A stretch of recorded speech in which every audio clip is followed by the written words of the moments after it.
I want to thank my colleague for bringing up the important subject of veterans care. As the ranking veteran in the Illinois House, the only female veteran in the Illinois General Assembly, a Marine Corps veteran with my son serving in the Navy, my son-in-law serving in the Army, of course, and myself being a disabled veteran for the body to know, this is, of course, very important subject matter in which we are engaging in, and an area that is very concerning for our veterans. So I just want to bring attention to the body that I realize that there are many sources of information out there. News, questionable news. What I am going to talk about today comes from sources that I rely on. I rely on our local news, 2579. I also rely on the militarytimes.com and starsandstripes.com. These news outlets were part of my military experience, and I trust their reporting with all my heart. So nobody can call out these news sources, and I wanted to put that on the record. First, I want to talk about how one person's example is another example of an essential service. And what I've been seeing on the national level are individuals that don't have the knowledge nor the experience to evaluate services or benefits for our veterans. I'm referring to the action, as was mentioned by my colleague, by Elon Musk and DOGE, and this was codified in a memo from the Secretary of the VA dated February 11th and was enacted yesterday, March 5th.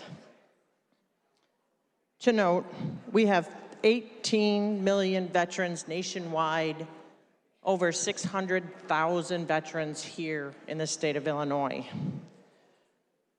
So in my remarks, I want to focus on the veterans who have served our country, the men and women who have wore the uniform and are now receiving the benefits that they were promised from a grateful nation.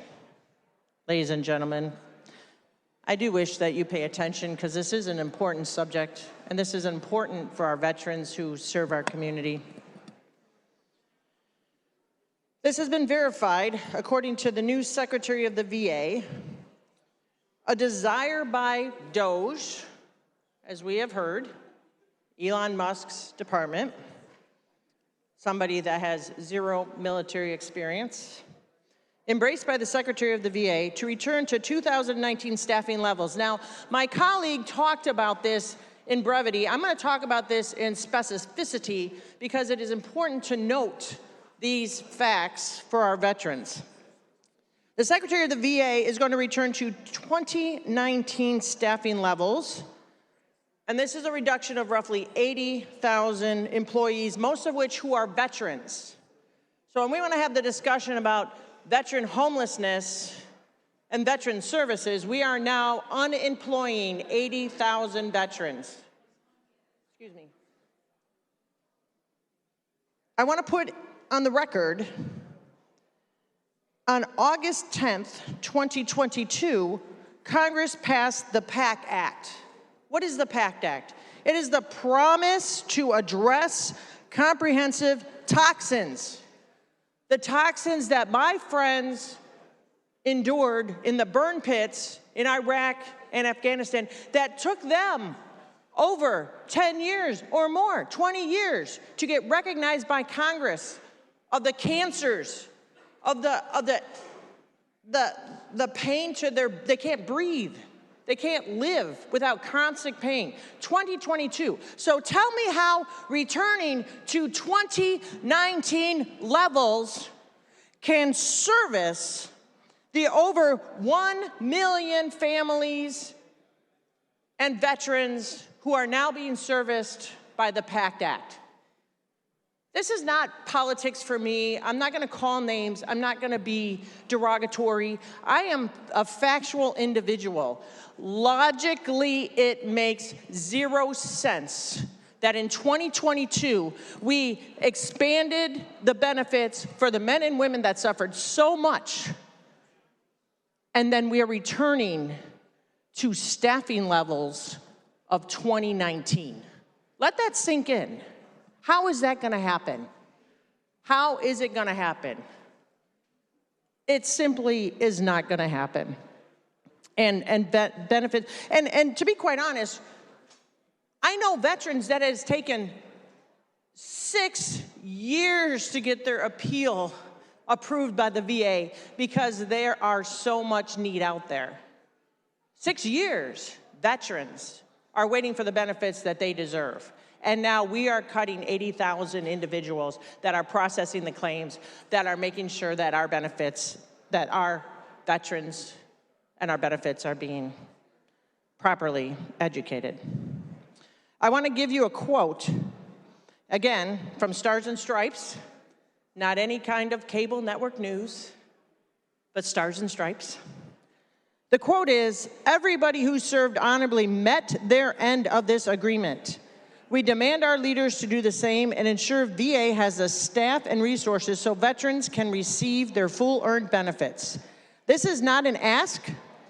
Honor the contract with our veterans," said Al Lippert, the VFW's national commander. This is not me. This is not a statement from a political person. This is the national VFW. And for those that don't know, they might not know, Veterans of Foreign Wars, national commander.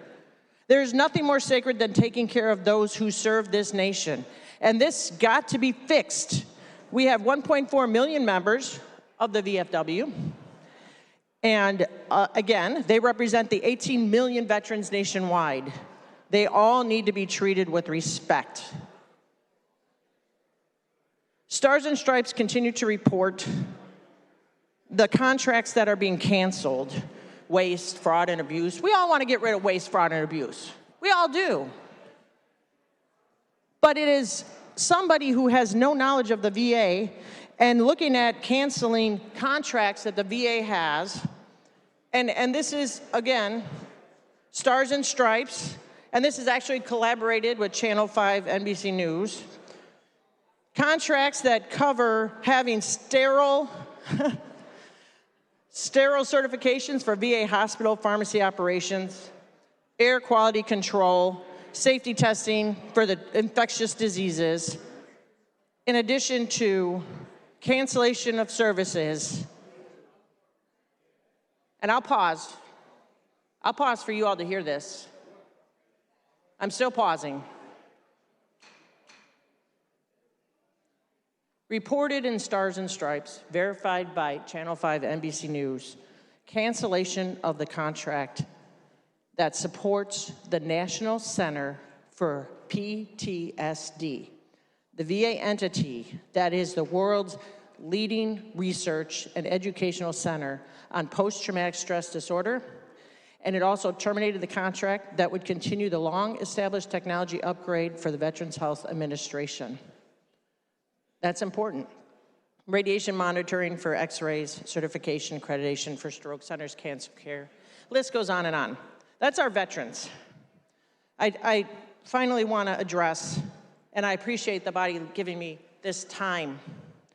I want to address concerns regarding our service members serving today, my family, individual's family, Leader Jehan Gort's family.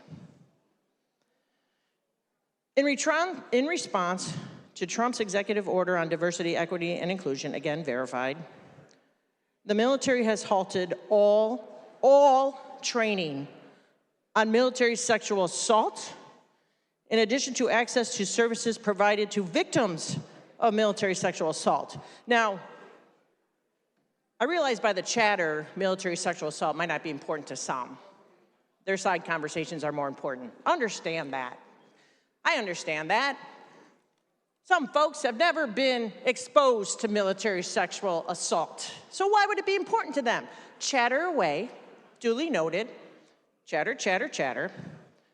However, verified by Stars and Stripes, this was reported. Now, I'm going to tell you, this was also confirmed to me in angst from a current member of our Army National Guard who called me because she was trying to make an appointment for her mental health needs that was related to military sexual assault.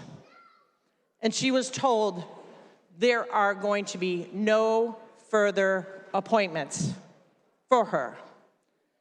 In addition, she was told that there are no reporting procedures anymore in place.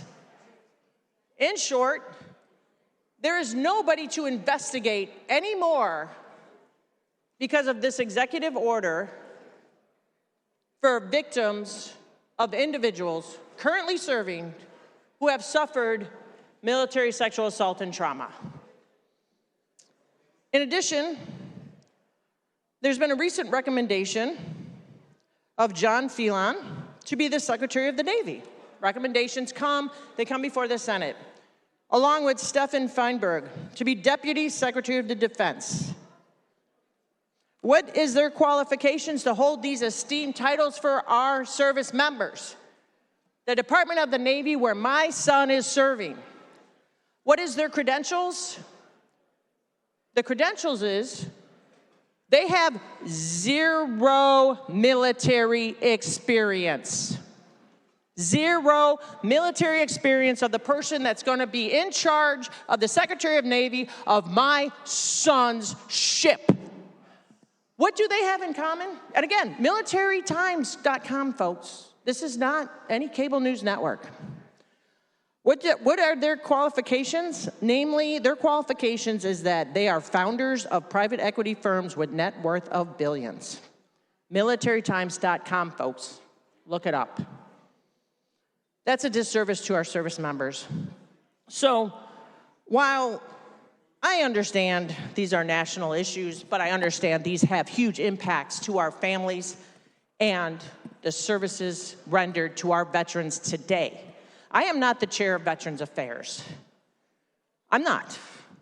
However, I do want to implore on the other side of the aisle that these issues are important to our veterans. It is not a nonpartisan issue. I don't project it as a nonpartisan issue. I project it as factual evidence that we need to do more. We need to make sure that the state of Illinois is taking care of our veterans, is taking care of the individuals that are going to be laid off from our VA facilities, and that we are leading the nation in making sure that our service members and our veterans are respected and are honored for the service in which they have given our country and given our state and continue to give our community. So with that, Mr. Speaker, I know I was long, or Madam Speaker, I know I was long, but this is so important. And I wanted to bring it to the body's attention that our veterans, they are frustrated with the VA system, but we are looking at the front window of a tragedy that's going to happen, that's going to make life more difficult for our veterans, including the victims of military sexual assault and trauma, because now they have nowhere to go. Thank you, Madam Speaker, and I appreciate the indulgence and the attention of the individuals of this body that care. Thank you.